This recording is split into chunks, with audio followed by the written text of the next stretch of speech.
За сайн байцгаана уу? Энэ өдрийн мэндийг хүргье. Монголд ам долларын ханш буурвал биднэрт сайн уу? Бид нар энд баярлах уу? Нэгсэндээ төгрөгийн худалдаа авах чадвар өсөөл, доллар 3000 руу ороод тий? Тэгэхээр бид нар гаднаас авах бараагаа айгүй хямдхан авах боломж биднэрт олдоол. Дэлхийн зах зээл дээр энэ хараа.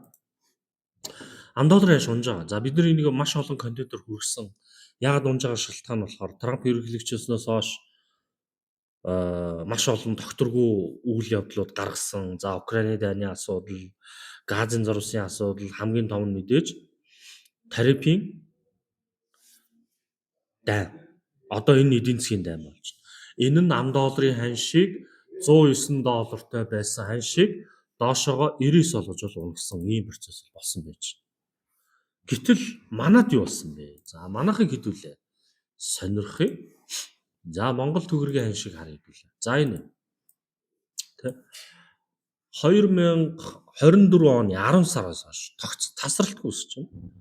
10 сарын 4-нд 3382 хүрч ирсэн энэ хослол одоогоор 3555 төгрөг гээд гараад ирсэн юм байна. Энэ. За энэ бол TradingView гэдэг сайтн дээр байж байгаа Монгол төгрөгийн ханш. Тэгвэл хаан банкны ханш шиг сонирхол л дээ. Хаан банкны ханш албан ёсны. За энэ бол Монгол банкны ханш байна тийм.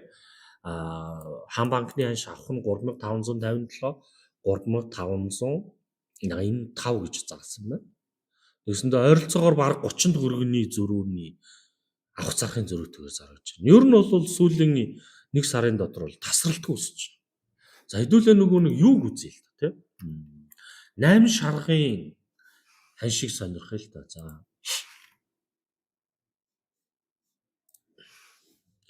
Найман шаргын валют арилжаа гэдэг энэ өнөөдрийн ханшийн мэдээлэл чинь тийм. 3583-аар аваад 3595. За ингээд бодит зарж байгаа 8 шаргын ам долларын ханш 3600 гэдэг үнийг хаалга тогшиж эхэлж байна. Ер нь бол өссөөр л. Тэг яагаад өсөд байгаа юм те? Ер нь бол бид нар бүх хүнд энэ нөгөө айдас үсэж байна. За айдас үзүүлсэн бичлэг би саяхан үзсэн. За энийг хэдүүлээ хамт сонирхъя. За яг би үзсэн хэсгээс ингээд. Агштын цалин тавьдаг улсын төсөв хүндэрч эхэллээ. Төсвийн орлого буурч алдагдал нь энэ хэмжээгээр нэмэгдсэн. Мөн төсвийн орлого бүрдэл төлөвснөөс дутаж улсын төсөвт 600 гаруй тэрбум төгрөгийн цоорхон өсөд байна. Өснө гэж өдрөөр төсөөлсөн улсын төсөв нэмсэн зардлаач санхүүжүүлж чадахгүй түрээд байна.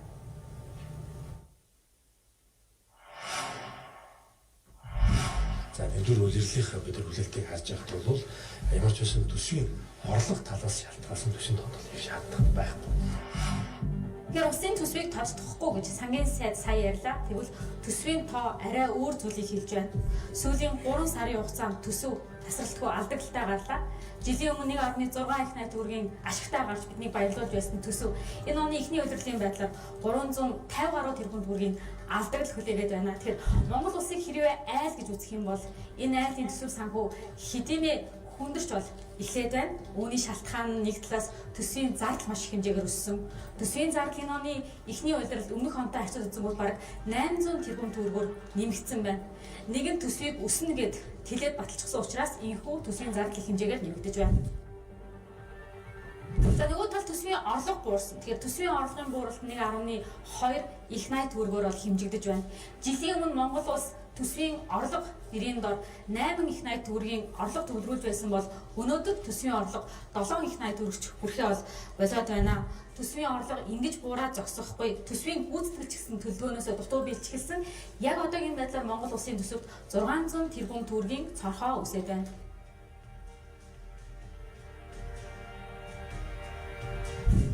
За яг үндэ энэ төсвийн цоорхоо бол бид нар хэдхэн сарын өмнө төсвөө маш өдөргөөр төсөөлж батсны алдаа яг энд гарч байна. Өөрөөр хэлбэл Монгол улсын өнгөрсөн намрын төсөв бол бодлогын хувьд, төлөвлөлтийн хувьд алдаатай байсныг яг одоогийн төсвийн тоо үзүүлэлтүүд бол баталж байна. Хэдхэн сарын өмнө манай засгийн газар, манай сангийн сайд юу гэж ярьж, ямар сайхан чихэн чимэгтэй үгийг хэлж эдийн засгийг яаж сэргэн, нүүрсний үнийг яаж өснө гэж ярьж байлаа. За ингэж ярьсаар нь байгаа маш өндөр зардалтай, маш өндөр тэлсэн юм төсвийг баталсан.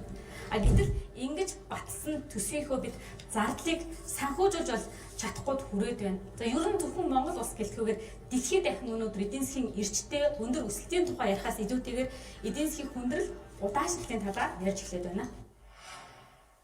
Амны өмнө За нэг ийм мэдээлэл Eagle телевизээр гарсан. Энэ хизээний мэдээ юм бэ? Тэгээ энэ өчигдөр мэдээ ах шиг байна. Тэр юу илэрхийлж байна гэхээр ер нь жоохон эвгүй болсон. Монгол улсын төсөв тий хагас одоо энэ чинь нэгдүгээр үйлрлийн тайлан гарч байгаа шүү дээ. Нэгдүгээр үйлрлийн тайлан гарахад 350 тэрбум төгрөгийн алдагдал орсон юм шиг. Тий удахгүй энэ маягаараа явах юм бол Монгол улсын засгийн газар хүүхдийн мөнгө, тэтгэврийн мөнгөийг тавьж тохиол. За энэ процессыг хараад үзэх юм бол 2008 оны хямралын шинж ер нь илэрч эхэлж байна. За одоо эдийн засгч нар юу гэж үзэж байгаа юм бэ? Тэ Монгол одоо энэ санхүү эдийн засгийн сургуулийн эдийн засгийн чиглэлийн багш нар эдийн засгч юу гэж байна? Төсвийн дотгорлыг хурдан хийгээч гэх. За миний хувьд бол төсвийн тоцтгол 9 сараас бол байж магадгүй гэж бол бодож исэн. Гэхдээ энэ нөхцөл байдал маш хурцтай муудаж байна. За бид нар мэдж байгаа гол орлого хаанаас орж иж байгаа? Нүүрс үйж байгаа, алт үйж байгаа, нефт үйж байгаа. Тийм үү? Зис үйж байгаа. Гэтэл нүүрсний үн унаад байгаа. За он гарснаас хойш ер нь бол нүүрсний тээвэр бараг яваагүй гэдгийг бол хүмүүс хэлээд байна. Дээрэс нь хятадууд Монголтой нүүрс экспортлох одоо гэрэг хийхгүй гэж компаниуд нь гэсэн үг байхгүй. Ер нь тэг зогсолт баг орж ийн гэсэн. За та нар энийг зүгээр энгийн жишээ зүгээр үзье л та. Улсын автобус бааз тий машин төрөөсийн үйлчлэгээ явуулж байна гэдэг нэг юм реклам явуулчихсан. Яагаад ийм юм бэ? Энэ угаасаа байсан зүйл гэж байна. Би бол энийг сайн мэдэхгүй. Гэхдээ яагаад одоо юу гэдэг нь Facebook-ээр буст хийх хэмжээний реклам хийж тавьж байгаа. Орлогоо нөх гэсэн бас нэг аргачлал харагдж байна л гэж бол харагдахаар зүйл болж байна гэсэн. Тэгэхээр орлого нөгөө талтай байж байна. За Монголын засгийн газар юуг бол таамаглаж байна гэж чадаагүй. Үсгэнж боломжгүй худалдааны дайны асуудлыг хамгийн гол нь өнгөрсөн жилийн нөгөө олсон нүүрсний орлого тэр нь зарцуулсан мөнгө ер нь бол давай болж чинь гэж үзэнгүүтээ энэ жилийнхэн төсөв яг тэр шигээ копи паст хийгээд за өнгөрсөн жил бид нар нүүрснээс 83 сая тонн нүүрс экспортлж орлого олсон. За дундаж нь бол нэг 100 гаруй доллараар байсан юм байна. За тэгвэл 2025 онд бид нар яг адилхан 83-аас 85 саяг экспортлно. Тэгээ ийм хэмжээний орлого орно. За орох юм энэ олсон орлогоороо бид нар ерөнхийдөө яг энэ зардлыг нээн гэд маш олон том зардлуудыг оруулж иж тусгасан байж. За гисэн чи яасан гэсэн чинь нөгөө нүүрснээс орж ирэх орлого багхгүй болчихсон. Тэгээд үр дүнд нь яасан? Нөгөө нүүрсний салбар тэр чигээр унаад ажилгүйдэл нэмэгдсэн. За ингээ ажилгүйдэл нэмэгдсэнтэй холбоотойгоор юу болсон бэ гэж тэ. Бусад аж ахуй нэгжүүдийн за орлого буурч эхэлсэн байж. Тэгээ бусад аж ахуй нэгжүүдийн орлого буураад ингээд нөгөө улсад өгөх татвар дахиад буурж эхлэх юм процесс гараад эхэлж байна. Тэгээ иймэрхүү процесс яваад эхэлсэн. За энийг сангийн яам бол ерөнхийдөө харьцаа. Бид нар нэг хэд хэдэн бичлэгийн өмнө дэлхийн худалдааны тарифын дайнтай холбоотой үндэсний аюулгүй байдлын 3 гишүүн уулзалдаж цаашд яах вэ гэдэг шийдвэрлэнэ гэдэг юм уулзалт болно гэж ярьж байсан. За Монгол улсын ерөнхийлөгч, Монгол улсын ерөнхий сайд, Монгол улсын улсын хурлын дарга 3 хуралдсан. За эндээс ямар нэгэн шийдвэр гарсан нь бол байхгүй. Үр дүнд нь одоогоор бид нар долларын хань шиг 3600 алдсан юм чи. Энэ цаашдаа дахиад өснө. Maybe тийм 9 сар гэдэг. Ер нь яагаад 9 сар гэж яриад байгаа юм бэ? За одоо ингээд бид нар 4 сар гарч байна. 5 сар, 6 сар гээд ерөөдөө хичээл сургууль амралт зугаалгын улирал эхэлнэ. 6 сараас хойш тийм. Бид нар наадам явчихна. За ингээд 7 сар өнгөрнө. 8 сараас хичээл сургуулийн бэлтгэл, 9 сараас хичээл сургууль эхлэхэд бидний нөгөө иргэдийн германдах мөнгө тэмтэрч эхэлнэ. Ингэсэндээ бид нар зардал айгүйх гаргаж эхэлнэ.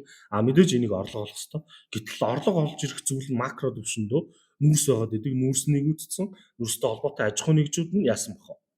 Мөнгөгүй болсон учраас ажлын байрны цомгтгол үүсч эхэлнэ. За ингээд ерөнхийдөө бид нарт хоолоо тулж эхэлнэ. Ингээд стресс үүсч эхэлнэ. Тэгээ яг нөгөө нэг бослоо хий, цуглаана хий гэдэг асуудлууд яригдана. За би энийг бол буруу гэв. Иймэрхүү зүйлүүд юунаас болж үүсдэг вэ гэхээр иргэд мөнгөгүй болоход бол үүсдэг гэсэн. Тэгэхээр одоогийн засгийн газар үндсэндээ 2025 оны төсвийг маш муу харж баталсан гэсэн. Яагаад өмнөх жилд олсон орлогыг энэ жилд олчно гэж бодсон юм бол. За одоо энийг нөгөө энэ бичлэгэн дээр эдийн засгч нар бас гаргаж ярьсан байсан. За нөхцөл байдал тэгээд та бүхэн мэдж байгаа 12-12-нд бол 25 оны төсвийн бол улсын хурл баталсан, алдагдaltaгүй төсөв баталсан. Гэхдээ маш их хэмжээний бол мэдээж зарлага хэдэгтэйсэн ийм төсөв бол батлагдсан байгаа гэдэг та бүхэн мэдж байгаа. Эрэлт ямарваа түүнд бол уралдагчлаад яг экспортоо хийдэг орн буюу одоо энгийнээр хэлэх юм бол зах зээл нь илүү өрсөлдөөнтэй. Энэ өрсөлдөөн зах зээлээр бидний одоо яг оролцдог хүчнүүлээ хязгаарлах хэдэн гэсэн үг. Тийм учраас зах зээл ямарваа түүнд л дасан зохицно гэсэн үг. Тэгэхээр дасан зохицох арга зам нь бол нэгэнт одоо экспортын орлого нь хязгаарлаж байгаа бол богино хугацаанд бол одоо яг нөгөө талд нь импортынхаа одоо түвшин одоо зохих хэмжээнд хязгаарлах магадгүй бодлогын түвшиндээ гэж ярих юм бол төрийн одоо бодлогоор нөлөөлдөг импортын түвшинд бас эртхэн одоо арга хэмжээ авах нь өөрөө нийгмийн хөнгөөр илүү сайн байж магадгүй гэж бодож байна. За юу гэж хэлж байгаа гэхээр төсөөс орж ирэх орлого угаасаа ингээ багас нь ойлгомжтой болчлаа. Тэгвэл бид нар импортынхаа зардлыг бууруулъя. Зардлаа бууруулчих гэдэг зүйлийг бол энэ санхүү эдийн засгийн сургуулийн багш бол илэрхийлж энэ зөв шүү дээ. За тэгээ энэ дээр эцсийн дүгнэлтэн дээр эдгээр юу хэлсэн бэ гэж. Энэ 6 сард нөөцийн тодтол төр хийх үеэр их сонирхолтой яриа хөрөө болох юм шиг байна. Тухайн төсвийн тодтолцоо хилчих байхтаа гэдэг ийм бол бодол харагдаж байгаа. Тэгэхгүйгээр бид нар энэ оны үед баг 2-оос 3 удаа төсөв тодтох асуудлууд бол улсын хурл засгийн газрын өмнө тавигдсан. Нөхцөл байдал хүсээгүй ийм байдал руу оруулж ирнэ. Аль болохоор За саяны хүний авторыг харсан мэт хэдүүлээ. За хин гэдэг юм. 2-оос бүгд бид нар За. Төгсгийн тогтвортой байдлын зөвлөлийн гишүүн гэж. Энэ хүн маань өөрөө сая хэлж шүү дээ. Монгол улс үндсэндээ энэ жилдээ 2-оос 3 удаа төсвийн тодтолд орно. Тэгээ энэ 9 сард биш. Эхний ээлж нь яаралтай хугацаанд 6 сараас. Бид нар одоо орлого угаасаа олохгүй учраас зардлаа бууруулъя гэдэг ийм зүйл бол яригдах нь. Ямар ч байсан ер нь бол бодиттой үр дүн ойлгомж. Хэрвээ энийг хурдан хугацаанд хийхгүй болвол юу болох вэ гэхээр нөгөө л доллар алдах аюул байсаар л байж байна гэсэн. За ийм л процесс болж байна. Тэгэхээр Монгол улсын хувьд бол хэрв төр засаг хурдан арга хэмжээ авахгүй бол эдийн засгийн хямрал руу гадаад хүчин зүйлсээс хамаарсан, гадаад хүчин зүйлсээ тодорхойлоогүй дотоодын хит их зарлагтай төсвөөс улбаалж эдийн засгийн хямрал руу гусах нэ. Тэ? Эдийн засгийн хямрал болгохгүй зүгээр энэ төр зуурын одоо юу гэдэг орлого буурсантай холбоотойгоор болгох боломжийг нь засгийн газарт байна. Энийг хурдан хэрэгжүүлээсэ гэдэг талаас энэ нэвтрүүлгийг хүргэлээ.